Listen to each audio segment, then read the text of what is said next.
Dianna, there's a lot of meat in this psychological thriller. So what aspect of Clock really drew you to this film? Personal life experiences, the intensity and beauty of this writing, Alexis's work. It was just all such a easy yes for me. And then we really hit the ground running. This film was greenlight at the top of last year, and Alexis was off to Austin to prep. I mean, you can speak to that aspect, Alexis. Sure. Yeah. I mean, it was a very quick turnaround. I mean, just overall, we were shooting this time last year, and here we are ready to release in a week and a half. And very much so, Dianna got this script maybe 2 or 3 weeks before we started shooting, which is really a huge compliment to her that she could show up with that amount of prep time for a 90-something page script, where she is in every single scene of the movie and just be ready to go, ready to show up, and ready to bring it every single day. That's incredible. And Alexis, what was it about Dianna that really convinced you that she was the perfect choice for Ella? Because it's just hard to imagine that anybody else doing that role. 100%. There are many things. I've been a fan of Dianna's work for, 15 years now. And she is so emotionally available. She's just dropped in at all times, and grounded. She has a very grounded voice, which is something I really wanted for Ella. That was very important to me, just in her mere presence. And because Ella is somebody who is confident and sharp and radiant, just as she is in her everyday life, until, she's kind of torn apart by her own decisions. But these were all things that I saw in Dianna, in her work, and all of these different exciting shades that she chooses, from Glee to Shiva Baby, and like everywhere in between. Like she can do anything, and this character has to do everything. So she was a wonderful choice.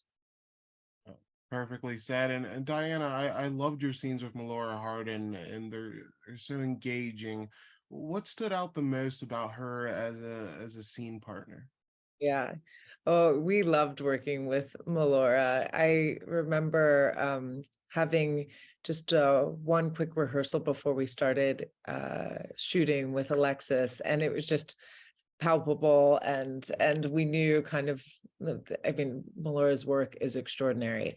So what I really appreciate about her as a scene partner is she is so very much there. And while she is a very warm person in real life, the intensity that she brings as this character is so necessary. And I really felt that opposite her, that I didn't know what I could trust and how I could go, there was this very cool dichotomy of the two opposite each other. And I was really, really so happy that she was my scene partner and all of and that, because you need them to have this moment, these moments. And Alexis, I'm sure you have some other things to say.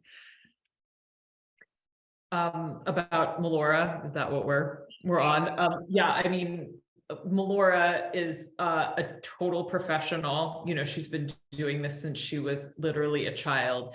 And when she walks onto set, everybody just sits up a little bit straighter, and I was just so blessed to have her. And she came down the last week of shooting, which is when everybody's just exhausted, and, we're locking our final locations, and, it's just like a race to the finish line. And she came in and was just like the power that we needed to like get through to the end of the shoot. And I'll never forget her first day on set.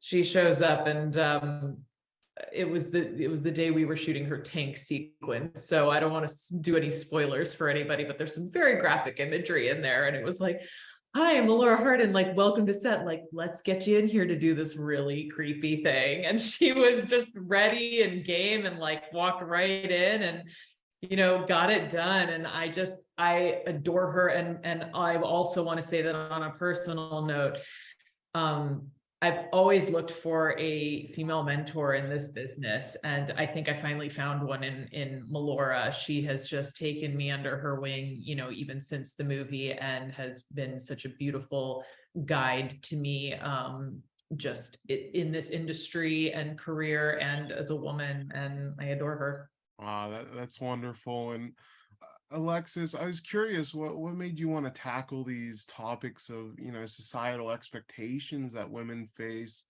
especially about having kids? Because it really impressed me. That's not something I think about, obviously, all the time. And this movie just left me with so much to think about after I finished watching.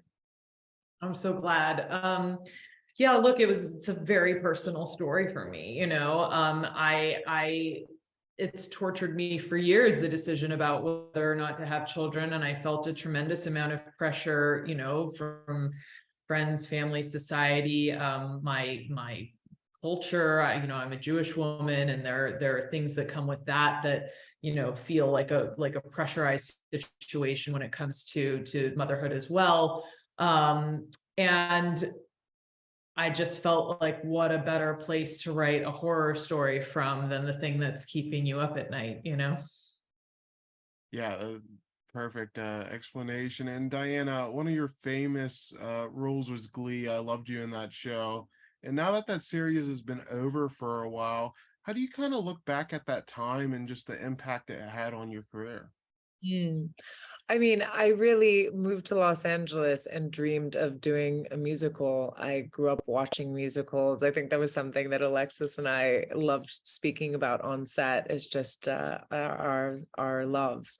And so it was such a beautiful job for so many reasons, because it was something that spoke to me, and because it opened up the doors to be able to make the choices that I've been making ever since. So it's an interesting feeling. I just shot a TV show for the first time in 10 years, and we were working with young people who had never acted before, and they were 13, and they were asking me questions about this industry and what it's like to make things.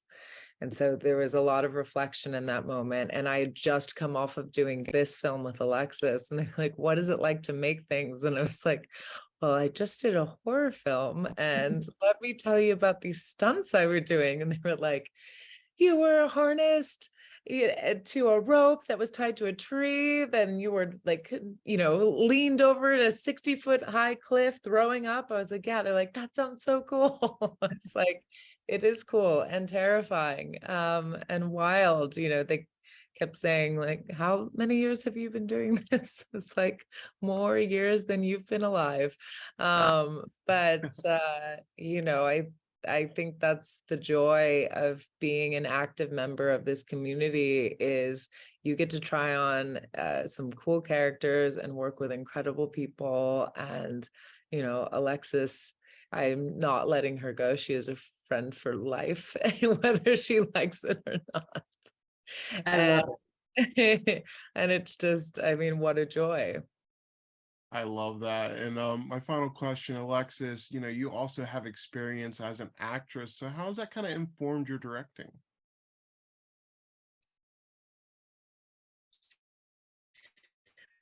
Yeah, I trained as an actor at NYU, and it informed that technical background.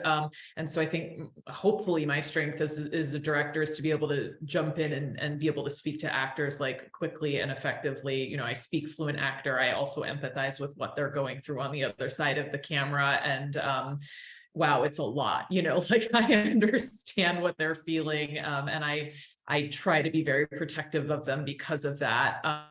I am very protective of them. But that's what I love about directing, is the collaboration between myself and my actors and, my creative team. So it's it's really informed my directing, and it's also informed my writing. Like, I want to write roles that actors want to chew on, and that, they're attracted to, and, something that I would be attracted to, something that I would jump at and say, like, ooh, I want to play that role because she's written something that, is playable up there.